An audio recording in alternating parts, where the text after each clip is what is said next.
are you? I hope that you will be fine and happy. Today we will read this chapter second, Inside Our Earth. Okay, so let us start now this chapter, kids. The Earth is a dynamic planet. अर्थ क्या है? एक dynamic planet है because it is constantly undergoing changes inside and outside, क्योंकि पृथ्वी अंदर से भी और बाहर से भी लगातार परिवर्तित होती रहती है. It is made up of rocks. यह रॉक से बनी है.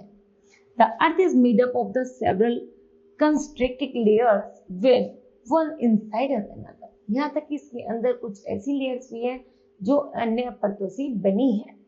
There are three types of layer. यहाँ पर तीन तरह की layers पाई जाती है, जैसे crust, mantle and core.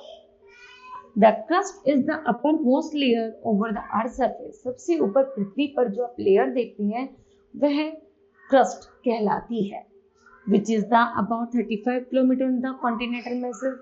Continental masses से लगभग 35 किलोमीटर तक की जो परत है वो crust कहलाती है. Only 5 kilometer on the ocean floor. यहाँ तक कि समुद्र तल से जो केवल 5 किलोमीटर के ऊपर है. Continental message is constitutes of the silica and aluminium. वह सिलिका और एल्युमिनियम से मिलकर बनी है. दिस इज कॉल्ड सियाल. इसी परत को हम सियाल कहते हैं. द ओशियनिक क्रस्ट, जो भी समुद्र की परत है, मेनली कंस्ट्रक्टेड और वह मुख्य रूप से बनी होती है सिलिका एंड मैग्नीशियम की. इट इज देयरफॉर कॉल्ड सीमा. उसे हम सीमा कहते हैं. Silica and magnesium. Mental is just beneath the crust. और जो मेंटल परत होती है वो क्रस्ट से तुरंत नीचे होती है, which is extended up to the deep of the 29,000 kilometer below the crust. The innermost layer is the core with a radius of the about 3,500 kilometer. और जो सबसे अंदर की परत होती है जो 3500 किलोमीटर के अंतराल पर पाई जाती है उसी को हम कोर कहते हैं. It is mainly made up of the nickel. यह निकिल और आयरन से मिलकर बनी है. Called nife. उसे हम निफे कहते हैं.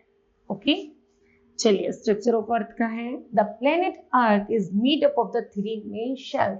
मुख्य रूप से पृथ्वी की जो परत है 3 शेलों से मिलकर बनी है.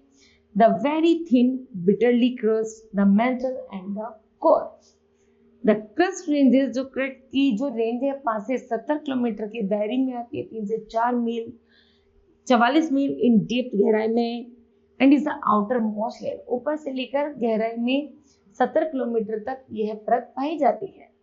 The thinnest part and the oceanic crust. यह सबसे पतली और ओशियनिक क्रस्ट होती है. Which the thicker part are the continental crust. और जो सबसे मोटी परत होती है उसे हम क्रस्ट कहते हैं. Most rocks at the Earth's surface are relatively young, less than 100 million years old, compared to the Earth age, which is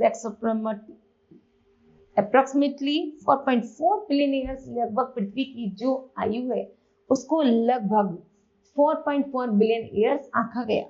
But since we found some rocks which are much older, और यह माना जाता है कि पृथ्वी की उत्पत्ति से भी पहले इन चट्टानों का निर्माण हो गया था.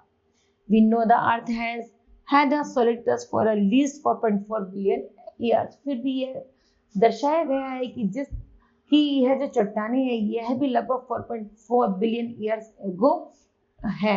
ओके, उस समय की ये परतें हैं. Next is the mantle extent from the where the crust ends of the about. जब क्रस्ट अंत होती है लगभग 2890 किलोमीटर पर, making is the thickest layer of the earth. यह पृथ्वी की सबसे मोटी परतों में से एक मानी जाती है. The mantle is also compose to the silicate rocks. यह सिलिकेट रॉक से बनी है. But the mantle as a whole is very viscous. The high temperature there cause the silicate material. Silicate material होने के कारण यहाँ का तापमान अधिक पाया जाता है. To suffocate duplicate that can flow in a very long time. The mantle is generally divided into the upper and the lower mantle. Next is the core, typically divided into the outer core and the inner core. यहाँ तक कि outer core और inner core से जब उसको divide करके typically रूप से अंदर तक पहुंचा जाता है तब उस परत को core कहते हैं. The outer core is regarded as the vigorous, though much less so than the mental, which are the inner core is solid. यहाँ तक कि ऊपर से इसकी mental परत होती है और अंदर से बहुत ज्यादा solid होती है. आगे है rocks. The earth crust is made up of the various types of rock. पृथ्वी की जो सतह है वो बहुत सारी चट्टानों से मिलकर बनी है। That can be different colour, जिसका डिफरेंट कलर है, साइज एंड टेक्सचर है। These are the three major types of rocks. Number first है igneous rock, sedimentary rocks and the metamorphic rocks, which are the discussed below. Number first है igneous rock.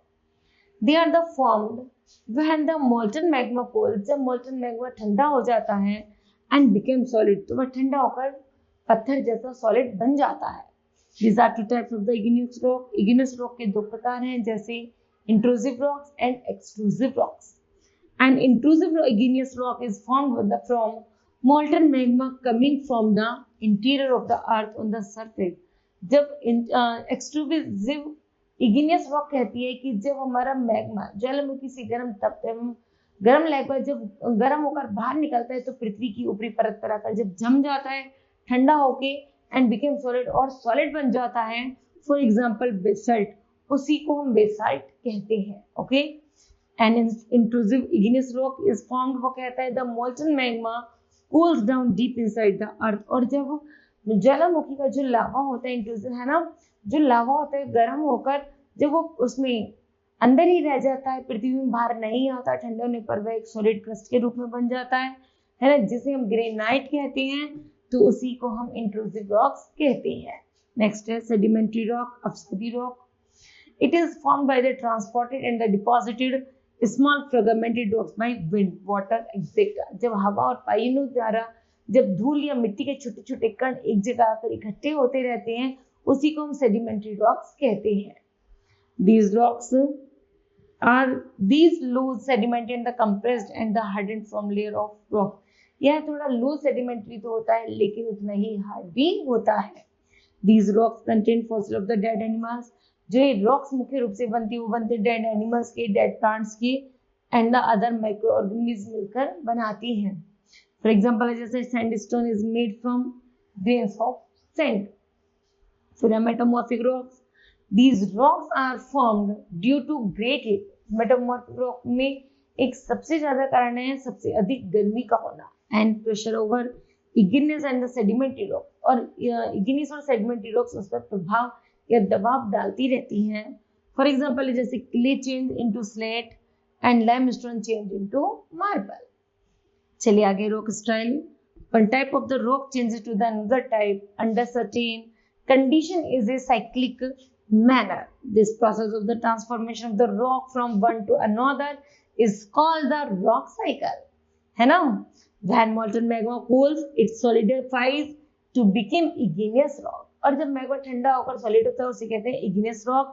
When igneous rock broken down into small particles, और जब igneous rock छोटे छोटे टुकड़ों में टूट जाती है, बिखर जाती है, that are transported, तो वह हवा द्वारा या पानी द्वारा ले जाई जाती है और एक जगह जाकर इकट्ठा करते रहते हैं।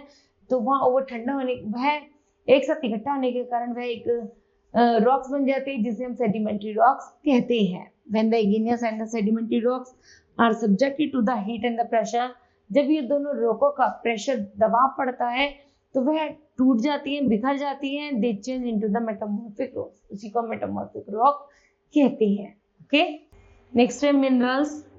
They are naturally occurring substance with certain physical property and the definite chemical composition.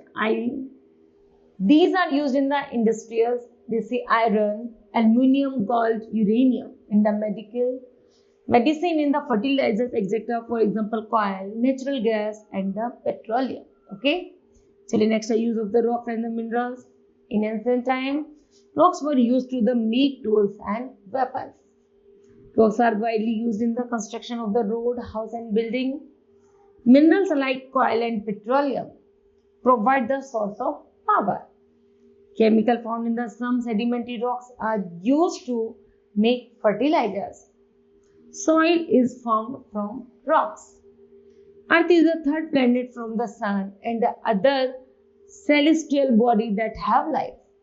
It was formed by volcanic activities and outgassings that included water vapor. The origin of the world's ocean was condensations augmented by water and ice delivered by asteroids and photopanels and comets. A crust formed when the molten outer layer of the earth cooled to form a solid. Okay. Now kids, this chapter will be completed. I hope that you understood well. Thank you. Have a nice day.